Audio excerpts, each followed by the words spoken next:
All right, let's now talk about the U.S. elections, and the race to the White House nears, and my colleague Ananya Datta is now here in studio with all the latest. Ananya, what's coming up? Eric, exactly 21 days to go for the U.S. elections. The White House race is down to the wire with just 3 weeks to go. Here are some stories shaping the U.S. presidential elections.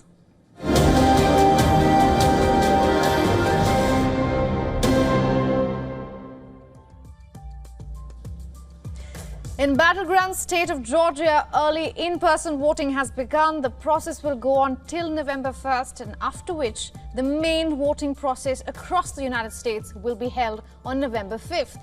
The process begins just one day after a judge in Georgia ruled that county election officials may not delay or decline to certify election results over any allegations of fraud or error in the battleground state. Early in-person voting is also scheduled to open in North Carolina in exactly 2 days, and the state, which was ravaged by a hurricane, will head to polling stations to cast their ballot. The next one is coming in from the Arab American Political Action Committee, which has said that it will not endorse either of the presidential candidates. The group has decided to step away from endorsing either Trump or Harris for what it has referred to as, quote-unquote, the nominee's blind spot for Israel in its military actions in Gaza and the war in Lebanon. This would be the first time, in fact, that the AAPAC has decided not to endorse any candidate. The committee, which was formed back in 1998, has usually endorsed a Democratic nominee. However, this time, America's Israel policy has cost Kamala Harris the Arab American Committee's support.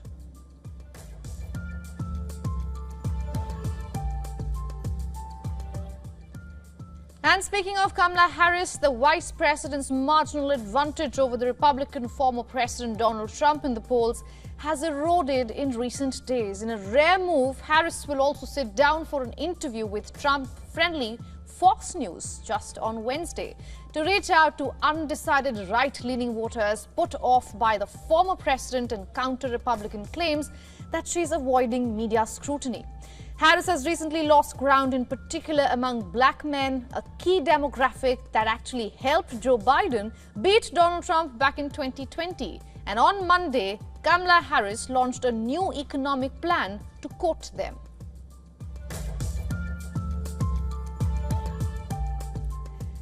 And politics and legal going hand in hand, Donald Trump's lawyers have pushed to transfer to federal court the case in which he was convicted on charges involving cover-up, hush money paid to a porn star. This move would give him the ability to end the prosecution if he regains the presidency. In their brief, Trump's lawyers cited the U.S. Supreme Court's decision that former presidents cannot be prosecuted for official actions taken in office. In the hush money case, they said that jurors had improperly seen evidence of Trump's official acts as president. For all the latest news, download the WION app and subscribe to our YouTube channel.